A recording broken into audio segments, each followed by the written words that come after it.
רפואה שלמה, אבא מרי רבי אברהם בר שמחה ג'ולי, שהקדוש ברוך הוא ירחם עליו, אמן כן יהי רצון, ברכה והצלחה, רפואה שלמה. ג'ניפר רחל בת אני חנה, פייר אלי בן קלודט פורטונה, מוניק אסתר בת עודד, ז'וסין בת אוריידה, ז'ואל תהילה בת עודד, ליז נוימי בת ג'ניפרחה, נסה מרים בת נתנאל שרה, חיה חנה בת שרה, לאה בת איילה, נסה מרים בת נתנאל שרה. ברכה והצלחה בעזרת השם.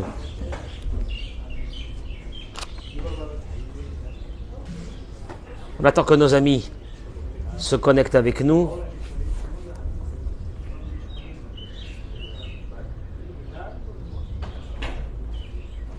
Le thème d'aujourd'hui sera le suivant.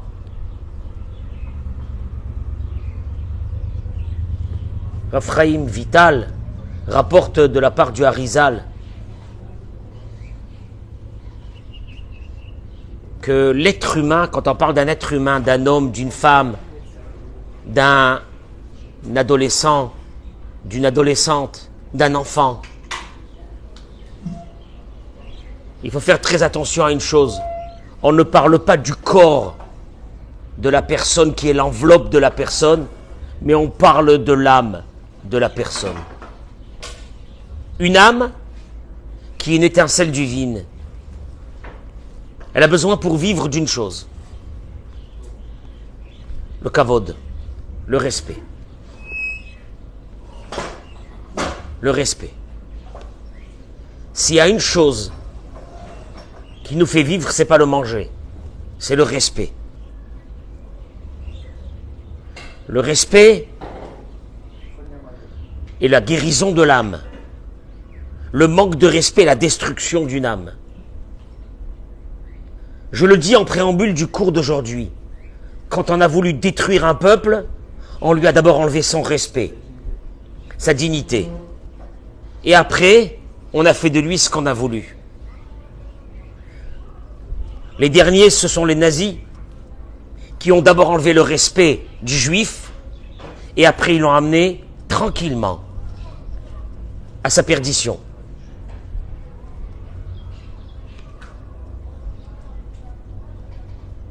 Dans les parcs municipaux en France, il était écrit « Interdit aux chiens et aux juifs ». Quand tu arrives à ça, après tu fais de la personne ce que tu veux, puisque l'enveloppe humaine n'a aucune force. Je précise les mots. L'enveloppe humaine n'a aucune force. La seule force qui est à l'intérieur de cette enveloppe humaine, c'est le respect de l'âme de cet être humain. Je peux commencer mon cours. Dans la paracha de cette semaine, Bessiata d'Ishmaïa, il est écrit une chose qui est dramatique. Sur un homme qui a fait des dettes, ou un homme qui a malheureusement volé, parce qu'il n'avait pas de quoi vivre, et on l'a attrapé. Alors aujourd'hui, qu'est-ce qu'on fait de cet être humain? On le met en prison. Et on le détruit. C'est ce qu'on a trouvé, le monde moderne, c'est ce qu'il a trouvé.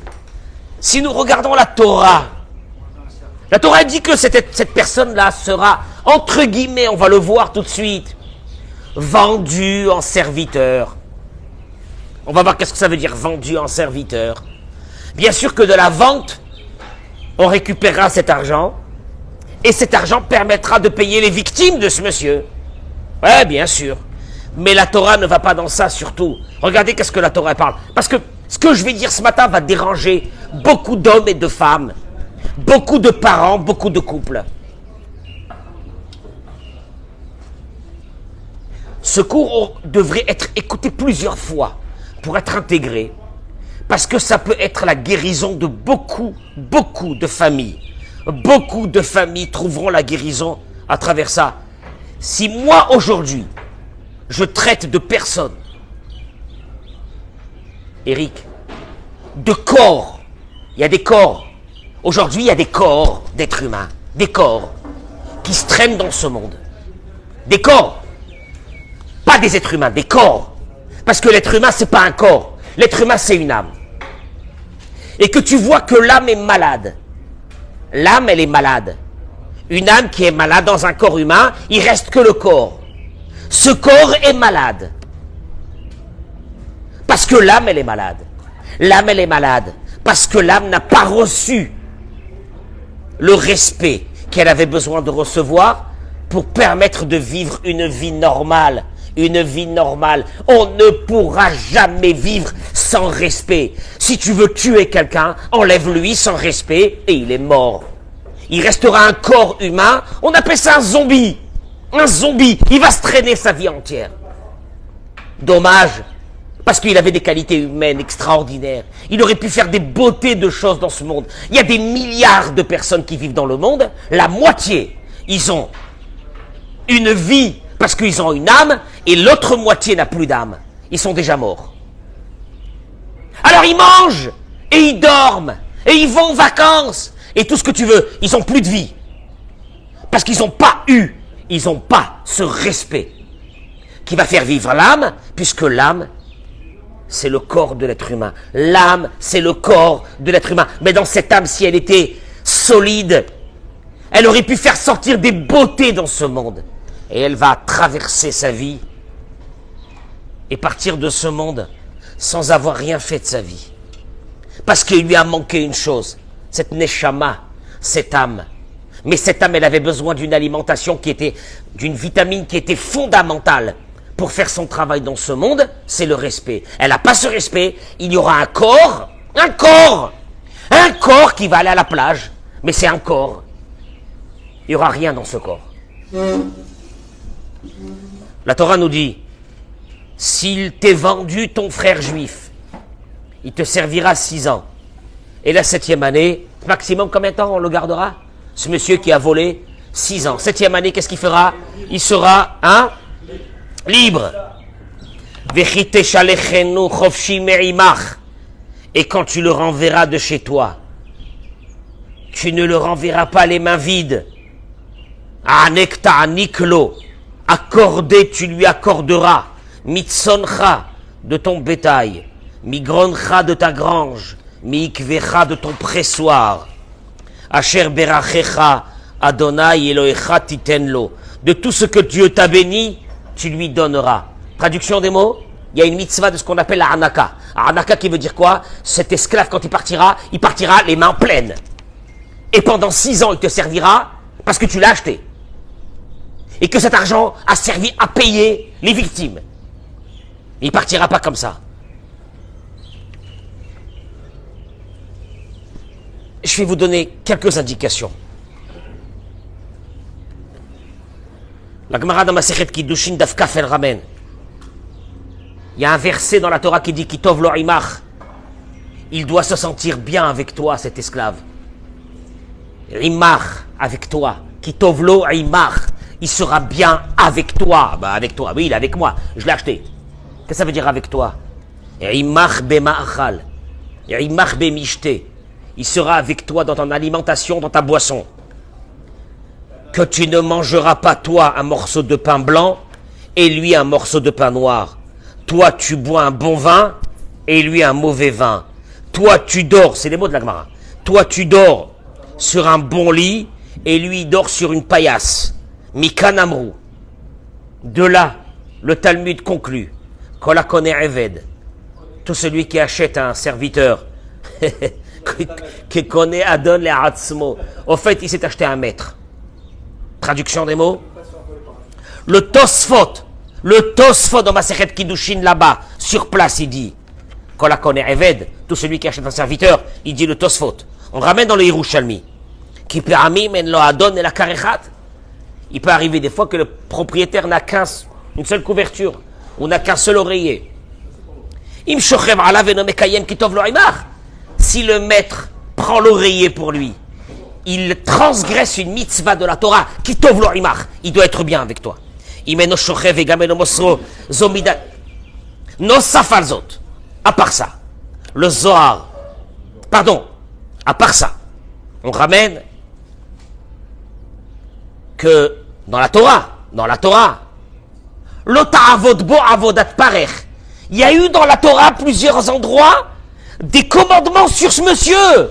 Ben, ce monsieur, c'est qui ce monsieur-là? C'est un voleur. Mais c'est un voleur, je vais prendre un bâton, je vais le frapper, moi, tu vas voir, c'est quoi? La Torah continue et dit, Lota avodbo avodat parech. Tu ne devras pas lui faire un travail qui est dur. Et le sifra, qui est le midrash, il ramène. Tu n'as pas le droit de lui faire un travail que ceux qui le verront en train de faire ce travail diront que c'est un esclave. À l'époque, on partait dans les bains-douches. Tu n'as pas le droit de lui faire porter tes habits au bain-douche. Non. Le midrash, il ramène. Ton serviteur, tu l'as payé, mais tu l'as payé bonbon. Eh oh, je l'ai payé. Il doit être chez moi à la maison maintenant. C'est la justice qui l'a amené chez moi. Il n'a pas le droit de te chausser tes chaussures. Encore le midrash, il ramène. Tu n'as pas le droit de lui faire un travail que tu n'as pas besoin.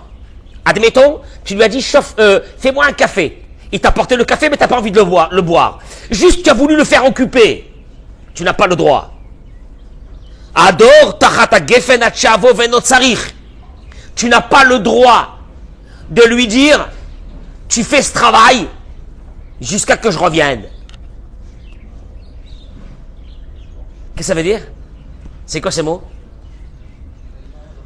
Je dis à mon serviteur, fais ce travail, je te donne pas de limite d'heure du travail. Quand je reviens, tu t'arrêteras. Or, lui, pendant qu'il travaille, il souffre. Pourquoi il souffre? Parce qu'il ne sait pas combien de temps ça va durer ce travail. Tu n'as pas le droit de lui faire ça. Tu n'as surtout pas le droit de lui faire un travail que tu n'as pas besoin. Et si tu te dis qui c'est qui va le savoir, si j'ai vraiment besoin de ce travail ou non, le verset il termine et il dit Veyareta melokecha. Dieu il te dit tu as intérêt à me craindre à moi parce que moi je sais ce qu'il y a dans ta tête. Et si toi dans ta tête est tordu, je te fracasse ta tête. Ne t'amuse pas avec moi. C'est un problème entre toi et moi. C'est pas avec lui. Parce que moi je le protège ce monsieur. Et au moment où c'est qu'il va partir, qu'est-ce qu'on fait avec ce monsieur? Ah, si tu sais comment il partait de la maison, qu'est-ce qu'on lui donnait? Et là, il vient le Rav, il dit, si c'était un ami à moi qui venait travailler chez moi, j'ai le droit de faire avec lui ce que je veux. Je le paye. Veilou la Eved, ou Chayav la tête, et Travero ben Chorinitan. Il te dit, Veilou a Ganav, ce voleur. Asher Nimkar le Eved, il a été vendu. Un voleur, il a volé. Je l'ai acheté pour payer sa dette qu'il doit à la société. Et il dit, moi, je pourrais faire avec lui ce que je veux. L'un de nos grands maîtres, pour comprendre cette chose-là, le Rav Yoshua Lev Diskin, le Rav de Brisk, il est ramené une histoire sur lui. Et là, on va comprendre l'ADN du respect d'un être humain. Écoutez, je ne vous raconte pas une histoire, pour vous raconter une histoire. On ramène sur lui, le Rav de Brisk, le grand maître du peuple d'Israël, qu'un jour, il s'est retrouvé avec sa calèche, son cocher, dans une route, la nuit. La nuit, à l'époque, il n'y avait pas de... Ah, je crois qu'il y avait des vrais réverbères, il y avait des autoroutes, c'était l'horreur. Une pluie, de la boue. Ils arrivent devant un patelin en Pologne, dans une auberge. La pluie, il toque à la porte, jusqu'à qu'on lui a ouvert. Et là, l'aubergiste, il lui dit, j'ai pas de place. Il lui a dit, je t'en supplie. Il n'a pas reconnu. À l'époque, il n'y avait pas de photos qui circulaient. Des grands rabbins. Le grand rabbin du monde, comme Baba Sané. Il lui a dit, j'attends des invités. Il était déjà 11h minuit. Laisse-moi tranquille. Il lui a dit, je t'en supplie. Même une petite place. Bon, il lui a dit, allez, rentre. Va te mettre là-bas à côté va là-bas, à côté de la cheminée. Va te mettre là-bas, va dormir là-bas. Tu mets un petit truc, tu vas dormir là-bas. Et à ce moment-là, l'aubergiste attendait un grand rabbin. C'était qui ce grand rabbin? Le Hadmour de Koïdinov de l'époque. Et le Hadmour, il arrive, il rentre avec ses chassidim, et il est reçu, on lui ouvre une table, etc. Et d'un seul coup, le Hadmour devient blême. Il voit que par terre, sur le sol d'or, le Gadol Hador, le grand de la génération, comme tu vas me dire Rav Steinman. Lui et ses chassidim, il s'occupe du Rav.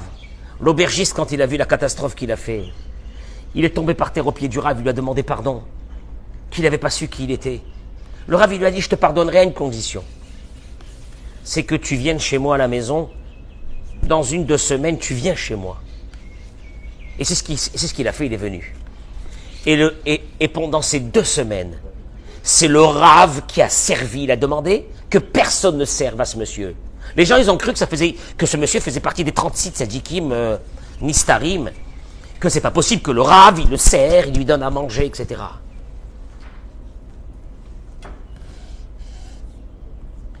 L'histoire raconte que quand il est retourné chez lui, ce monsieur, à partir de ce jour, a voué sa vie à faire du chesed avec les autres. Et là, à travers cette histoire, qu'est-ce que je vous amène? On a appris quelque chose d'énorme. Quand on écoute des paroles de morale, ou quand on dit des paroles de morale, ça ne rentre pas encore en nous. Et il dit le Rav, Arbeorim ou Mechanchim, beaucoup de parents et d'éducateurs, Notnim Moussar les Bnehem, font la morale à leurs enfants. Vehem Atzmam mitnahagim beofan shone, ils se conduisent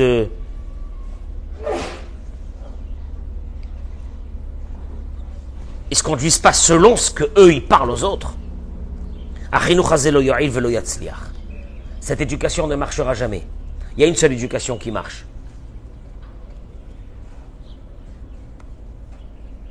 C'est, je répète les mots, l'éducation, la seule éducation qui marche, c'est l'exemplarité. La seule éducation qui marche, c'est l'exemplarité. Rien d'autre, écoute-moi bien, rien d'autre. Il y a des mecs qui sont là en train de lire des livres sur l'éducation des enfants. Je leur dis, prenez ces livres-là, jetez-les. Lisez des livres sur vous d'abord. Sur vous d'abord. L'exemplarité. Le rabbi a voulu montrer à cet aubergiste comment est-ce qu'on sert quelqu'un. Il va le recevoir pendant 2 semaines, il va le servir, il va lui apprendre.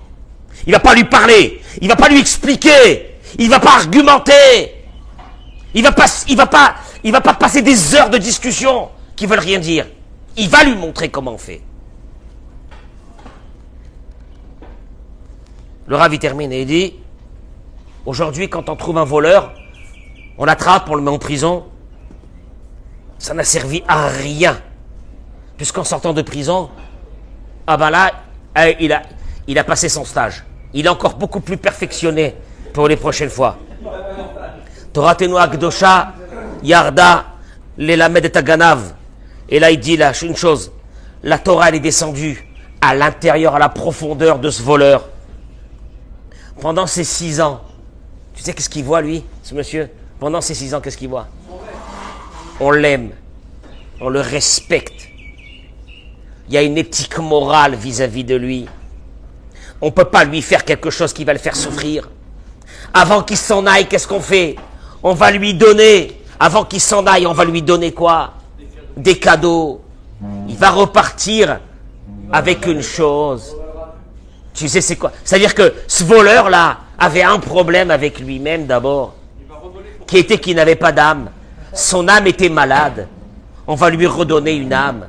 On va lui redonner un respect. Quelqu'un qui se respecte ne peut plus faire de bêtises. Ça n'existe pas. Une personne qui se respecte, elle a une éthique morale. On va lui redonner ça. Une réhabilitation qui va... C'est énorme. Une réhabilitation qui va venir par quoi? Par une éthique morale qu'on va lui donner. Et là, je termine par une chose qui est très importante. Que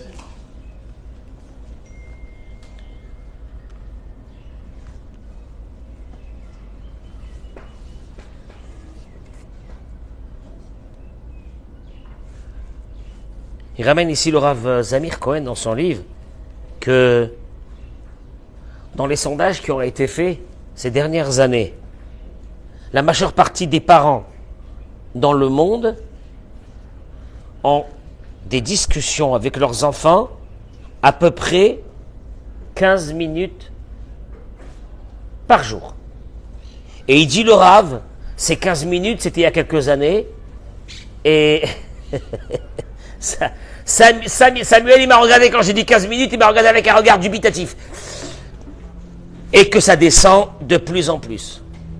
Et alors, et il dit que même ce qu'il nous reste de minutes de discussion, ce sont sur des mots techniques. T'as mangé, t'es parti, t'as fait, t'as ci, t'as là, c'est tout. Orimele, il dit, ces parents-là ont oublié. Chez Nefesh Ayelet, Nefesh Ayeled. Après, vous me prenez ça, vous me traduisez ça dans tout. L'âme de l'enfant, l'âme de la femme, l'âme du mari, l'âme de... L'âme de l'enfant, l'âme du mari, l'âme de tout le monde. Zekuka, elle a besoin. Les Sikha Inyanit. On a besoin pour vivre et pour alimenter notre âme, qui est nous, de discussion, de paroles, de relations par les paroles.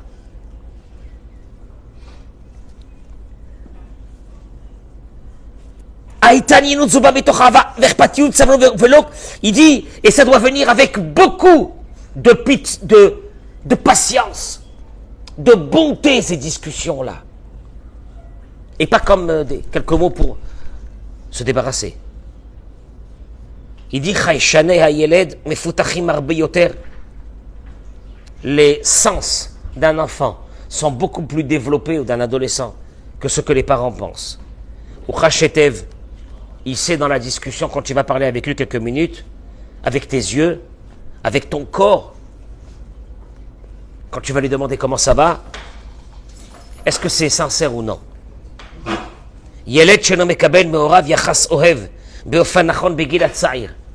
Un enfant qui n'a pas reçu de ses parents quand ils étaient jeunes, cette relation, cette alimentation de l'âme par les paroles, par des paroles gentilles, par comment tu vas, mais ce comment tu vas, il vient du fond de mon cœur. Comment tu vas? Raconte-moi. Je suis disponible. Je suis avec toi. Je t'aime. Celui qui n'a pas reçu ça. Il ne faut pas être surpris. Chez Beagio, les Gilaïd Bagrout, que quand il arrivera à l'âge de l'adolescence et plus, il n'aura plus aucune volonté de demander conseil à ses parents quand il va faire quelque chose. Chez Ari Avuro, car pour lui, Horav Me'avim Besachakol Anashim Tichnim, ses parents sont juste des gens qui lui donnent techniquement ce qu'il a besoin. Manger, boire, dormir, du fric. Et que de temps en temps, ça crie. T'entends la mère qui crie, le père qui crie, ça crie. Bon, ça va, mais c'est technique. Les parents, ils sont là pour me donner à manger, à boire, à dormir, de l'argent, les vacances, me payer le billet d'avion, je m'en vais avec les copains, etc. Yeled, il dit, Shorav Motsi Metazman Agdishavo. Mais quand un adulte a du temps à donner à un enfant, de passer un bon moment, de discuter avec lui, il dit le Rav, un adulte, un père, peut demander conseil à ses enfants sur des choses de la maison, ce qu'ils vont faire. Ça donne de la valeur à cet enfant que papa et maman demandent conseil. Mais vous ne savez même pas ce que vous êtes en train de faire. C'est que ces moments de parole, de discussion, qu'est-ce que tu penses? Voilà, on voudrait faire telle et telle chose avec maman. Voilà, je voudrais avoir ton avis. C'est super intéressant que j'ai ton avis. Tu sais ce que tu es en train de faire là, il dit le Rav? Tu es en train de donner de la valeur à un enfant. Et ses parents, ils deviennent des gens importants. Tu sais pourquoi? Parce que tu sais qui c'est qui est important pour toi dans ta vie? C'est ceux qui te donnent du respect. Tu vas t'attacher à ceux qui te donnent du respect. Parce que tu ne peux pas vivre sans ce respect. Parce que je l'ai dit au début du cours, que l'alimentation de notre âme, c'est le respect, c'est le kavod. c'est le respect. Et là, je ne peux pas m'arrêter sans dire ces mots qui sont extraordinaires. Que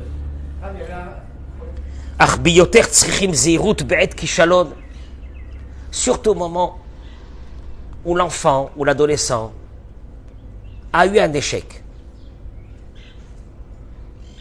Il a eu un échec.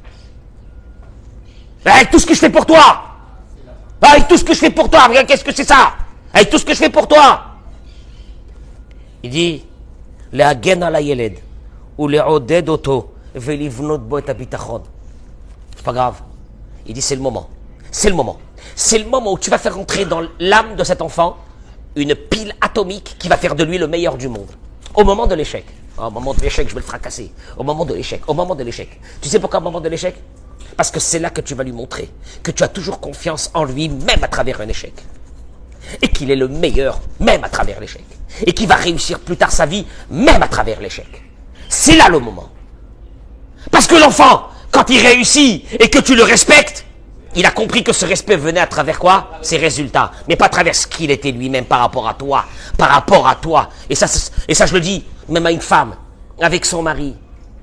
Tu crois que quand tout va bien, tu le respectes?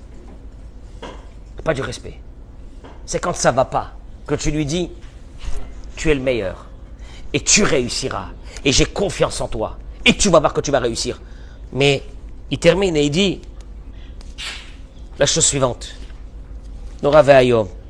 Il dit Kasher Adam kibel tov beyalduto. Quand un enfant a reçu du respect dans sa jeunesse, il sera fort en étant adulte. Yesh lo aval hachaim velabriot. Comme il a reçu de l'amour et du respect, il en donnera à ceux qui sont autour de lui. Ve'aefer chas v'shalom. Et le contraire. S'il a reçu de la dégradation, s'il a reçu des brimades, des critiques, parce qu'il fallait du résultat, il se conduira de la même façon avec ceux qui seront autour de lui plus tard. Une maison, chez Itarzeru Elav, une maison, on a été cruel avec lui. Cruel. Le père, il dira non, j'ai pas été cruel, j'ai été rigoureux. J'ai été rigoureux. Ah, je vais te dire un truc.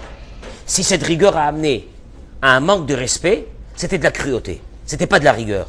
Parce que la vraie rigueur, c'est que tu montres à cet enfant, ou tu montres à cette femme, ou tu montres à ce mari, combien que tu as confiance en lui, combien qu'il a des qualités en lui, combien tu lui demandes de faire des choses, mais à travers toute cette considération que tu lui as amenée. Et là, il dit, celui qui a subi de la cruauté sera un cruel.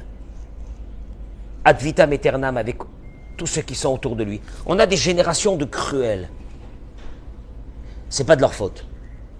Ils sont cruels envers leurs femmes, ils sont cruels envers leurs maris. Ils sont cruels envers leurs enfants, mais c'est pas de leur faute. Ils ont subi ces mêmes cruautés, ces mêmes brimades, ces mêmes manques de considération. On leur a donné à manger. Ah, on leur a donné à manger. On leur a donné à manger. Adam, chez Gadel Me'arot Vetzarakot, une personne qui a grandi avec des cris, avec des dégradations, il n'a pas la force. Il n'a pas la force. Il y a des personnes, vous les voyez, ils n'ont pas la force d'affronter la vie. Toi, tu te dis, mais qu'est-ce qu'il a? Mais qu'est-ce qu'il a? Mais qu'est-ce qu'il a? Il ressemble à mon beau-père. Un loser comme mon beau-père, voilà, un loser comme mon beau-père. Un hamar. Un loser. Non. Il y a un corps, mais l'âme, elle est éteinte. C'est horrible. Alors, ils vont alimenter tous les psychiatres, les psychologues, les psys de je sais pas quoi, les thérapeutes. Alors aujourd'hui, Baruch Hashem, on a un panel à nouveau de coach et de thérapie et de machin. Et juste une chose, faites attention chez qui vous allez. Il y a beaucoup de psys et de thérapeutes qui ont besoin eux-mêmes d'aller en hôpital psychiatrique. Il faut comprendre ça. C'est très dangereux. Faites attention à ça. C'est l'opachut. C'est l'opachut. Je te dis, faites attention à ça. Et là, il dit que, comme il n'a pas reçu ça, il n'a pas de quoi donner.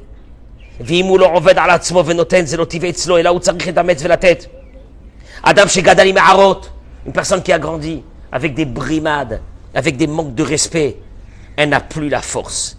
Après. Donc un stress dans la vie. Et chaque mot que tu vas lui dire, Eric, il y a des gens qui sont d'une sensibilité exacerbée. Je peux te donner la vraie raison. La vraie raison. À 90% des cas. Tu sais d'où ça vient ça? Ils ont subi des stress et des brimades et des manques de considération. Et voire des fois on les a laissés vivre dans la maison sans se poser la question s'ils étaient là ou ils n'étaient pas là. L'essentiel que le frigidaire il était rempli de manger. Écoute-moi bien ce que je te dis. Et ces personnes-là après, ils subissent, ils sont dans une sensibilité monstrueuse. Chaque mot que tu vas leur dire, ils peuvent pas la supporter. Tu sais pourquoi? Oh, mais qu'est-ce que je te dis? En vérité, t'as rien dit. T'as rien dit. Mais qu'est-ce qu'il y a? Comme ces personnes n'ont pas construit à l'intérieur d'eux une base de respect, ils n'ont pas reçu ça. Chaque mot peut les détruire. Mais quelqu'un qui a reçu du respect, quelqu'un qui sait ce qu'il vaut, d'où tu sais ce que tu vaux? Eric, d'où tu sais ce que tu vaux? C'est tes parents qui te l'ont dit ou ils te l'ont pas dit? Alors après, ça nous fait des couples malades. Ça nous fait des couples malades. Le mari dit, je comprends pas, j'ai dit un mot, elle va mourir, qu'est-ce qu'il y a? Et vice versa, qu'est-ce qu'il y a? Il y a des personnes qui sont malades. Il y a une chose qui peut réparer. Elle est réparatrice. C'est pas les psys, c'est pas les cachetons, c'est pas les machins. Il y a une chose qui est réparatrice. Je te jure, elle est réparatrice. À n'importe quel âge. Tu sais quoi? Le respect. Mais le respect, ça vient de quelque chose. Écoute-moi bien, Richard, je peux pas respecter quelqu'un qui n'est pas respectable. Tu vas me dire, respecter, c'est facile. Mais qu'est-ce que je vais respecter? Une femme, elle va me dire, qu'est-ce que je vais respecter ce mari-là, cette tête à claque? Et le mari va me dire, moi, je vais respecter cette femme-là. Je vais la respecter, là, tu l'as vue, là, je la respecte, celle-là. Tu m'as compris une chose. La Torah, elle te dit une chose. La Torah te dit une chose. Dieu te dit une chose. Je t'en supplie. Tu sais ce que j'ai besoin de toi dans la vie? Une chose. Reconstruis les âmes des êtres humains. Même ce serviteur. La Torah, elle a mis 20 psukim. 20 psukim pour un escroc qui a volé. Mais un abruti, mais prends-le celui-là, fracasse-le. Et la Torah dit, je t'en supplie, reconstruis son âme. Ça, c'est sur un serviteur. Qu'est-ce qu'on dira, nous, aujourd'hui, sur l'humanité qui est malade? Elle est malade parce qu'il n'y a même plus de respect. Elle est malade parce que les hommes ne passent plus de temps avec leurs femmes, parce que les femmes ne respectent plus leur mari, parce que les parents n'ont plus de respect pour les enfants, parce qu'ils n'ont pas le temps, parce qu'ils sont occupés avec autre chose, parce qu'ils sont occupés avec leur portable, parce qu'ils sont occupés avec leurs trucs. Et vas-y que je te donne, et vas-y que je te donne.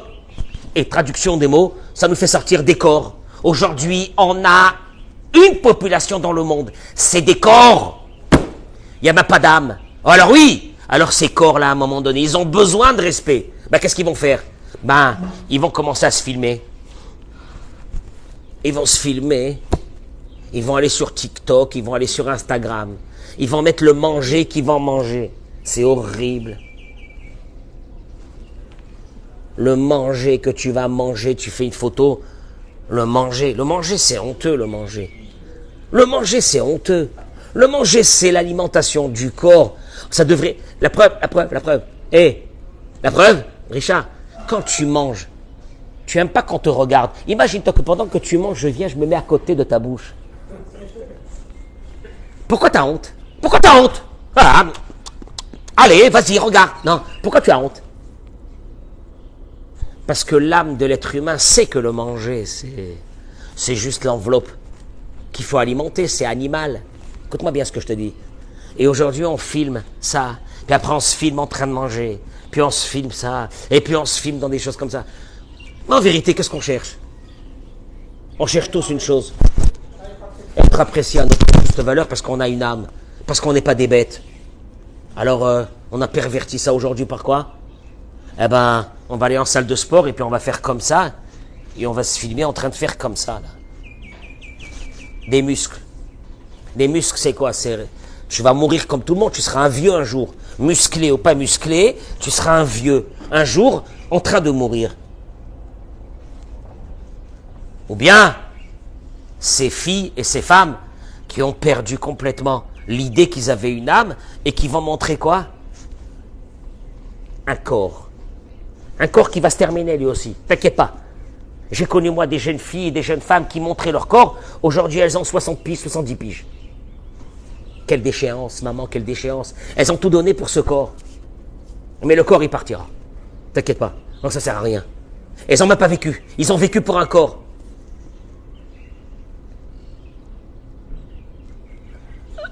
Un père, une mère,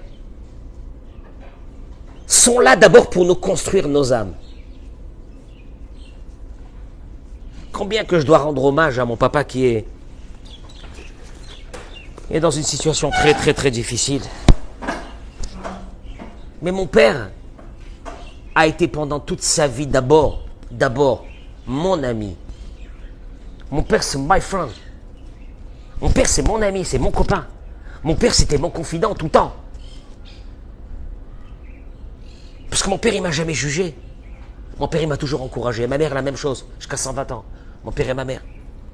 Ils nous ont encouragés, ils nous ont jamais jugés. Ils nous ont donné des forces. Ils nous ont pas seulement nourris. Ils nous ont laissé force. Ils ont eu le temps de discuter avec nous. Je ne peux pas compter le nombre d'heures que j'ai passé avec mon père de discussion. De nombre d'heures. Ça peut se compter en des jours et des jours et des jours et des jours. Mais c'est ça l'être humain. Mais l'être humain, c'est ça.